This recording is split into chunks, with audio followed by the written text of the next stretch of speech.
Kaiserganj Lok Sabha seat से सांसद और भारतीय कुश्ती महासंघ के पूर्व प्रमुख बृजभूषण शरण सिंह की मुश्किलें लगातार बढ़ती जा रही। पहले बीजेपी ने उनका टिकट काटकर बेटे को टिकट दे दिया। इसके बाद अब महिला पहलवानों द्वारा लगाए गए यौन शोषण के आरोपों पर सुनवाई करते हुए दिल्ली की राउज एवेन्यू कोर्ट ने 3 धाराओं में आरोप तय कर दिए।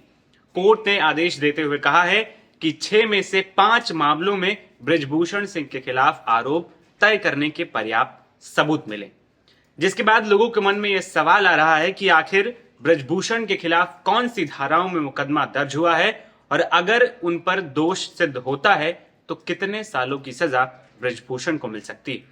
मेरा नाम है आदर्श और आप देखना शुरू कर चुके हैं एनबीटी ऑनलाइन। 5 मामलों में आईपीसी की धारा 354 और 354 ए के तहत आरोप तय किए गए, जबकि उनके खिलाफ छठा मामला खारिज कर दिया गया। चलिए अब आपको बताते हैं कि बृजभूषण शरण सिंह के खिलाफ लगाई गई आईपीसी की इन धाराओं का क्या मतलब है और इन धाराओं में दोषी पाए जाने पर कितने साल की सजा हो सकती है।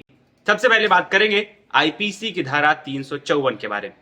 भारतीय दंड संहिता की धारा 354 देश के संविधान में एक महत्वपूर्ण कानून प्रावधान है। इसका मुख्य उद्देश्य महिलाओं की गरिमा और प्रतिष्ठा की रक्षा करना है। इस धारा के मुताबिक अगर कोई इंसान महिला की गरिमा को ठेस पहुंचाता है तो उसे दंडित किया जाता है। यह धारा महिलाओं को लिंग पर आधारित सभी अपराधों से बचाने और महिलाओं के सम्मान को बनाए रखने के लिए कानूनी प्रणाली की प्रतिबद्धता को दर्शाती। इस तरह के अपराध में 1 से 5 साल की सजा हो सकती है या जुर्माना या फिर दोनों हो सकता है। साथ ही दोषी आर्थिक दंड के लिए भी उत्तरदायी होगा।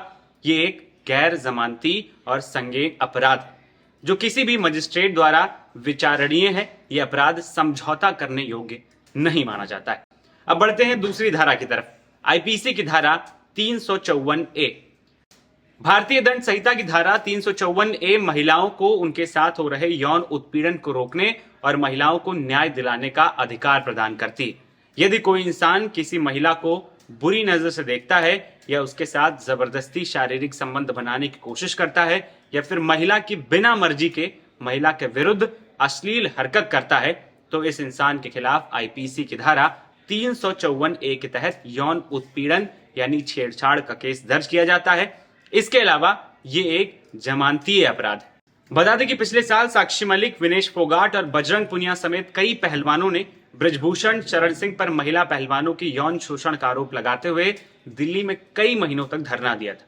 पीड़ितों का आरोप है कि महिला पहलवानों के साथ यौन प्रताड़ना की घटनाएं 2016 से 2019 के बीच रेसलिंग फेडरेशन ऑफ इंडिया के दफ्तर, बृजभूषण शरण सिंह के आवास और विदेशों में हुई। आरोप तय करने के लिए अदालती कार्रवाई के दौरान बृजभूषण सिंह की ओर से कहा गया कि उनके खिलाफ मामले झूठे हैं और किसी के इशारे पर चल रहे हैं। दूसरी ओर साक्षी मलिक ने कहा कि इस फैसले से सभी महिला पहलवान खुश हैं। ये पहलवानों के 18 महीने के संघर्ष में मील का पत्थर है। वहीं दूसरी ओर बृजभूषण ने आरोप तय होने के बाद मीडिया से बातचीत करते हुए कहा कि कोर्ट ने कुछ प्रकरणों को हटाकर ज्यादा चीजों के साथ चार्जशीट को स्वीकार लिया है। आगे अपनी बात हम कोर्ट में कहेंगे। हमें न्यायपालिका पर पूरा विश्वास है, हमें न्याय मिले।